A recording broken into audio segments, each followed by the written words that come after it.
Hi, my name is Firelove. Welcome to the channel and welcome to my first YouTube video. In this video, we're going to be talking about why I'm starting my life over at 30, what my goals are for the next 12 months, both in my life and for this channel, what kind of content I intend to make, what kind of things I intend to do, and how I'm going to pursue my dreams. This video is going to be long and it's going to be personal. If you're okay with that, thank you for joining me. So I think I should start at the beginning. So when I was in elementary school, everything was super easy. I didn't have to try hard to get good grades. I didn't have to try hard to do homework. I didn't have to try hard at all educationally, academically. So when I got to middle school, that was the first time I ran into struggle. I had the mindset that I was naturally smart and naturally gifted, or whatever you want to call it. And then the first day of the first class in middle school, my science teacher said, okay, everybody get out your notebooks and get ready to write some notes because you're not going to remember this tomorrow.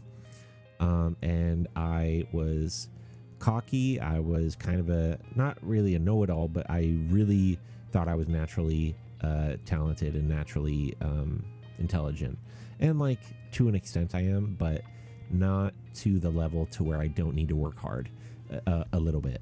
And middle school was the first time that I ran into the hard fact of life that you do need to work hard. You do need to try. You do need to put effort in, because I really did not have to put effort in at all in elementary school. And so I refused to take notes. And that led me to a lot of problems because I did not learn my lesson. I continued to not take notes, and then that caused me to fail some classes, and then that caused me to get kicked out of my magnet middle school because that was not where I was zoned. I was going to like a special middle school for math, science, and engineering, and they don't tolerate bad grades. And if you get bad grades, you get kicked out and they send you to your local middle school. And so I was like, fuck. So I got kicked out of my middle school because I didn't know how to work hard. I just had too much of a value on natural talent, natural ability. And once again, I did not learn my lesson because I still believed the same things with video games.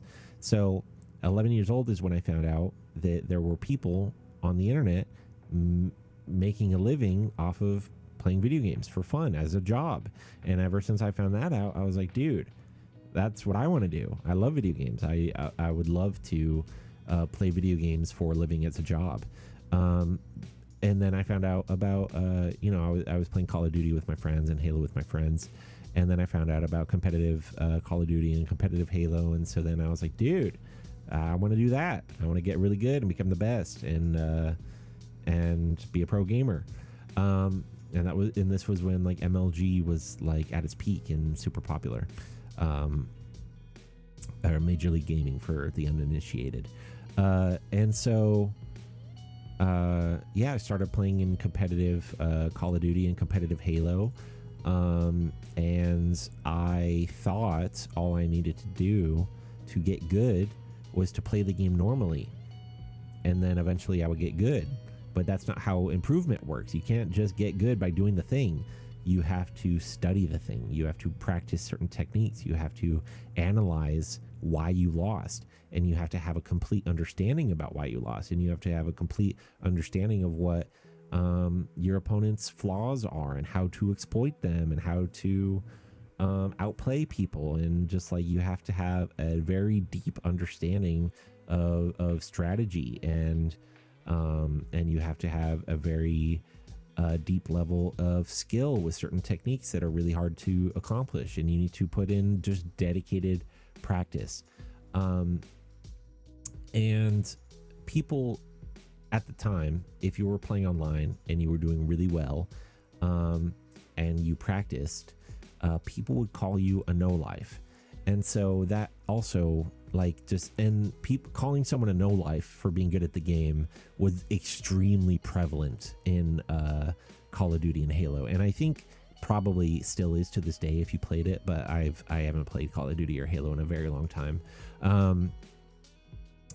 And so that kind of mindset discouraged me from actively practicing and trying to improve or studying the game or thinking about the game, because only no life study, only no life practice.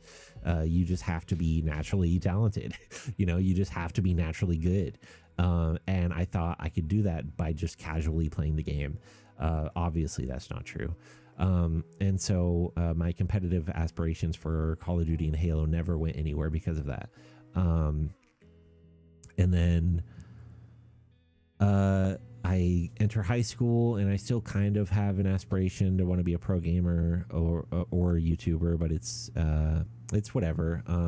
I don't really have the equipment to be a YouTuber, and I'm too busy with high school to really be. I was too busy and focused on high school to care about being a pro gamer, and I was like, I'll do that when I graduate high school, and then when I was 16, my dad passed away, and then my life changed pretty drastically after that. My senior year, my mom moved out, and so for context, let me back up. The house I lived in pretty much my entire childhood, it was my mom, my dad, and both my grandparents from my dad's side, with me and my sister. And so it was 4 working adults helping to pay bills, and so it was relatively comfortable. And it was it was like a very standard 1-story middle class house with technically the house had 3 bedrooms, and then there was a garage in the back that was converted into kind of a bedroom. And so it was a 4-bedroom house kind of, but yeah, the 6 of us lived there pretty comfortably.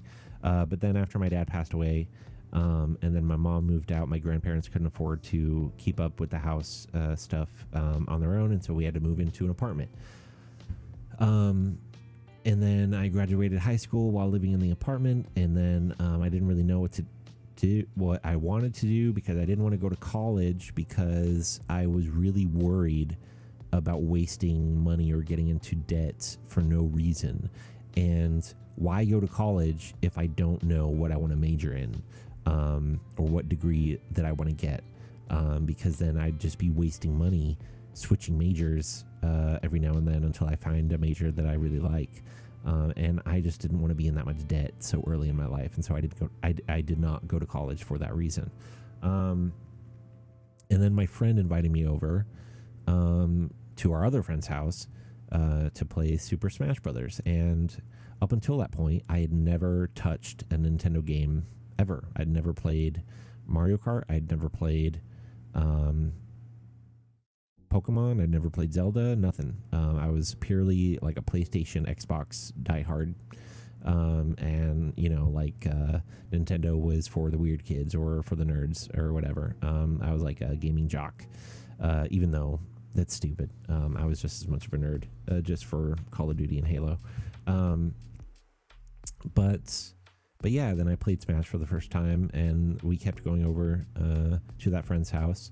And we all got decently okay at the game, and then I got curious to see if there was competitive Smash, and so I googled it, and then I found the documentary, the Smash Brothers documentary about Super Smash Brothers Melee, and then that opened my eyes to the whole world of local tournament scenes that are across the entire world. And then I was like, okay, are there Smash tournaments in Las Vegas where I live? And so I googled Las Vegas Smash tournament, and lo and behold, there was one that happened every month or every week. And so I told my friends, I was like, hey, let's go enter the tournament. And so we did, and we all got our asses beat. We did not win a single game. And I'd be surprised if we even took a single stock off of our opponents. And funnily enough, my very first match was against the number 2 player in all of Las Vegas, and I'll never forget that. And I got destroyed. And yeah, so then we all got really motivated by that. We were like, whoa, we were like small fish in a small pond, and now we're small fish in the ocean. Sorry. And so then that was like, we started really trying to get as good as we could and practicing Smash. And that was really the first time I learned how to properly improve at something. That's how I properly learned how to deal with failure. That's how I properly learned how to deal with my emotions. I was actually getting super angry and frustrated at my friends for doing certain strategies or playing certain characters or whatever. And I was like, why am I getting so mad at a video game? I was like, it's so stupid to get mad like at my friends for losing. Like if I lose, I shouldn't be mad. I should just like learn. And so then I had to get I had to become not like religiously spiritual, but I had to get in touch with my emotions. And so I got a little bit into meditation, and I was learning a lot about the ego, just so I could like control my emotions and be zen and chill when I'm playing, even if I was losing. And so I had to really dive deep into personal development to learn how to deal with frustration and how to deal with failure and how to deal with losing. And some of the most valuable life lessons I've ever learned were in the pursuit of getting better at Smash. Yeah, like I don't know. I don't know. I wouldn't take it back for anything, even though it's taken me a long time to get to a place to where I feel confidence in pursuing my dreams and pursuing my goals. And it took me a long time to overcome my demons of my fear of failure and my doubts and my anxieties and everything. It was because of Smash, and it was because of fighting games that I was able to do that. We tried. I wanted to become a pro Smash player because of Smash 4. We got really good at Smash 4, and Smash 4 was blowing up, and there was a bunch of sponsorship money. A bunch of players were going pro, and yeah, I was like, dude, if they could do it, I could do it. Like there were players who went from brand new to like one of the best in the world within 4 years, and I was like, I could do that. If I just grind. If I was able to grind for, like several hours a day, every day for 4 years, like I could become one of the best players in the world. And I still believe that to this day, but we'll talk about that in a second. My priorities might have shifted. And so then I got pretty good at Smash 4, and then Smash Ultimate came out in 2018. That was 3 years after I graduated high school. And so I was like, okay, perfect. I'm starting to get the hang of improving at a game. I'm starting to get in touch with my emotions and like fully being able to control my feelings and control my emotions and not get angry at losing, and actually appreciate the skill of my opponent for when they're able to beat me, and able to appreciate their strategies, even the annoying ones. I was able to find a way to kind of be like Goku and like fight my opponent at their strongest or most annoying, whatever you want to call it. I was able to find a very healthy mindset for improvement, for learning, for dealing with failure, for dealing with losing. And I was like, this is the perfect moment for a new Smash game to come out. And then in 2019, I did my best, but then there were some aspects about Smash Ultimate that were very different than Smash 4, and I did not really like Smash Ultimate all that much. Like me and my friends played it for maybe like I don't know, like 700 hours, which is a lot, but I just like, I don't know, I didn't like it that much. And so I was like, it's okay. I'll try and get good at Melee, and because like pro Melee players and like the pro Melee scene still existed, and like the competitive Melee scene was still thriving. And so I was like, okay, I'll go play Melee. I'll become a Melee player. And so then I was getting good at Melee, and I had to kind of like start from scratch a little bit, learn a bunch of new things, and then and then at the end of 2019, I met my girlfriend and we started dating. And then she was going to cosmetology school, and she had taken out a student loan for $30,000 to go to cosmetology school. But then she was having a really tough life at home, and a really tough life because I met her at work. We both worked at Starbucks. Anyway, she was struggling, and so she was considering dropping out of cosmetology school. And I was like, why? You just got a $30,000 loan. Are you going to be, you want to be in debt for $30,000 for no reason? You might as well graduate and like have something to show for it and not be in debt for no reason. And she was like, okay. But then she was still considering dropping out because of her home life. So I was like, just come move in with me. And this was like 6 months after we started dating. But and then she moved in. And so we were living together in 2020 for a while. And then around July-ish, June or July of 2020, my grandmother, who is like equally a mother figure as my regular mom, my real mom, like my mom and my grandmother are both like equal mother figures. They both raised me, because like my grandparents lived with my parents pretty much my entire life. So it was almost like I had 4 parents. And so anyway, in 2020, we all know what happened. COVID hit, and my grandmother got COVID. And then she eventually passed away, and that was really hard on me. And like that just totally ruined my perception of what I wanted to do in life. And I was just lost. And like I still wanted to be a pro gamer or like find a way to play video games for a living, like I've always wanted to do, but just like my motivation just was not there due to losing another family member. And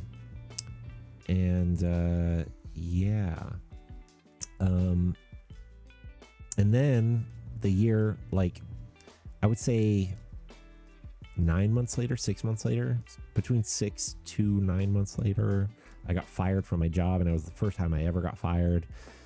And then like I struggled for a while. Like I got a job as a waiter, but I hated being a waiter, so I quit. And then I was like on unemployment, and then doing like Uber Eats, but I hated Uber Eats. And then eventually I was able to find a job, like a decent job for like 6 months, but then due to like some stupid whatever, I got fired from that job. And so then I don't know, just a bunch of bad things, it kept happening, and it was like I did not have the mental strength, the mental fortitude, the emotional maturity, the determination to really see it through those hard moments. But then it eventually got to a point to where my girlfriend graduated cosmetology school. She got a job at a salon. She worked there for a while, grew her clientele, and then she left the salon and started her own business. And then she like got more and more clients, and now she's doing super well for herself. And now because I financially helped her when she needed it most, she's going to financially help me now that she's doing well. And she didn't have to pay rent for a while when going to cosmetology school, and so now she's going to be covering all the bills for a while. I'm not going to say how long, but she's going to be covering all of my bills for a while, so that I can pursue my dreams the same way that I helped her pursue her dreams, because now she's a super successful business owner, and she wants me to find my calling and accomplish my dream. And so I'm saying this in my first video so that like she doesn't think that I never gave her credit. But if I ever succeed, it's purely due to my girlfriend. And I couldn't be more grateful that she's allowing me this opportunity. And so me and I can't remember if I mentioned my best friend or not, but my best friend agreed to hop on with this project. And because my best friend is also, their life would also be really so much better and so much easier if they could find a way to make a living, not working a normal job. And so we're gonna go into this YouTube channel together as co-editors. I'm gonna be like the main like face of the channel, and then they are gonna be helping me with editing, and so that we can like stick to a consistent schedule. And the schedule is starting in next month, August 15th. That's going to be our first upload of our first content. And then starting on August 15th, we're going to be uploading every 2 weeks. So then 2 weeks later, August 29th, another upload. 2 weeks later, September 12th, another upload, and then September 26th, and so on and so forth. And we're going to do that for an entire year and just see where we end up. And then as far as and it's all going to be fighting game focused, because I love fighting games. I'm passionate about fighting games. I'm excited about fighting games. I've tried to make videos or content about regular gaming or variety gaming, but I'm not really excited or passionate about variety gaming content like I am with fighting games. So it's going to be a bunch of Street Fighter content, a bunch of Smash content, a bunch of Rivals of Aether content, and then probably also some new fighting games like Marvel Tokon and maybe the Avatar game, and then maybe I'll make a video about Tekken, just fighting games all around. And then we'll see where I end up. And then I'm going to wait. So either these are going to be the two options. Because I'm going to be competing in Street Fighter, in Smash Brothers Melee, and in Rivals of Aether 2. All three of those games have tournament scenes where I live in Las Vegas, and I still have a far off dream of becoming a pro fighting game player, but all the sponsorship money and venture capitalist money has left the esports scene. And so if I do become a pro fighting game player of doesn't matter which game, if I do become a pro fighting game player, I'm going to need to be my own sponsor. And so that's why I'm getting into content creation. Okay, sorry for that cut. My girlfriend got home, and I'm still super new to content creation. And so I told her to leave the room for 10 minutes so I could finish this video without being embarrassed, because I still need to get over the secondhand embarrassment problem, I guess. Anyway, so yeah, to recap, starting... Oh, that's what I was talking about. Anyway, yeah, starting August 15th, we're going to be uploading a video every 2 weeks for an entire year. And then I'm competing in Street Fighter, I'm competing in Super Smash Brothers Melee, and I'm competing in Rivals of Aether 2. And then I still want to become a pro gamer or a pro fighting game player, but I'm going to have to become my own sponsor through content creation. I'm going to have to fund my tournaments and everything through content creation. And so I'm going to try and see if I can do both of those goals. But I might stop competing. I might give up my dream of being a pro fighting game player just because I don't know. I don't know if there's a game that I care about being the best in the world at. I've always wanted to try and be the best in the world at a game, but right now I don't know if there's a game that I care about being the best in the world at, or trying to at least. But we'll see.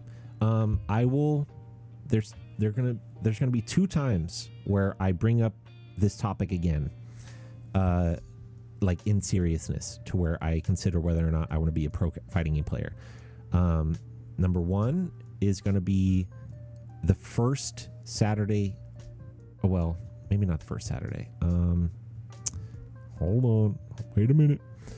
Where's August? 15, 29, 12, 26, 10, 24, 7, 21, 5, 19. Okay. Perfect. January 2nd, the first Saturday of January. I will reevaluate then. And then also the probably 1 year anniversary of this video. I'll reevaluate it again. And so at the latest, I will make my final decision on whether or not I want to be a pro fighting game player 1 year from today.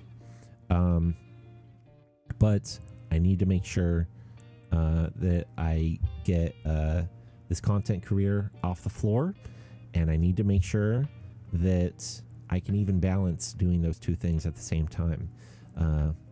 But I have help. I have my friend who is going to be co-editing my videos with me, and but also I have my girlfriend financially supporting me so that I can dedicate like probably like 60 hours a week to trying to accomplish all of my goals. And then also, okay, I'm gonna stop this video at 30 minutes. I'm gonna start talking really fast. I'm 29. I'm gonna be 30 in November. I'm fat. And so I'm gonna lose a lot of weight, and I'm gonna get in really good shape, because if I'm gonna be an old content creator, and an old pro gamer, I have to be in shape. Mainly because it just makes everything 1,000 times easier, and it raises your energy levels through the roof, and it reduces the amount of aches and pains that you have to like almost non-existent. If you really shouldn't feel like an old person. Like, let's say if you don't have a medical condition, if you do not have a serious medical condition, if you have a medical condition or chronic pain, I'm not talking about you. But if otherwise you don't have a medical condition, you should not feel like an old person. If you feel like an old person, it's because you're not taking care of yourself. You're not working out, you're not eating right, you're not taking your vitamins, you're not sleeping right, And so if you do those 4 things, then you should not feel like an old person. And also, I don't even need to lose weight to feel good. I can, I've already reached points to where I'm, because I've been working out for 2 months and I'm already down 20 pounds. I started losing weight at 254 pounds, and right now I'm 234 pounds. And I've also been working out at the same time. And I've had days to where I feel really good, and so like I don't really need to lose weight, but people treat you better if you're not fat, which sucks. That does suck. And people are just more charitable to you if you're not fat, and they're nicer to you if you're not fat. And I'm too old to make my life harder unnecessarily. I'd rather just make my life easier unnecessarily, I guess, so that I don't have to deal with things. I don't have the energy to deal with the added negativity, and so I'd rather look good and feel good. And also, I'm turning 30 this year. Of course I want to look good when I turn 30, so I'm trying to look good when I turn 30. Anyway, okay, 1 minute left. So my goals for this year is to get down to roughly 180 from 254, and I've been on track. I'm on track. Anyway, so I gotta go. Thank you for watching, if you're still watching, and wish me luck. I will see you guys on August 15th. Bye.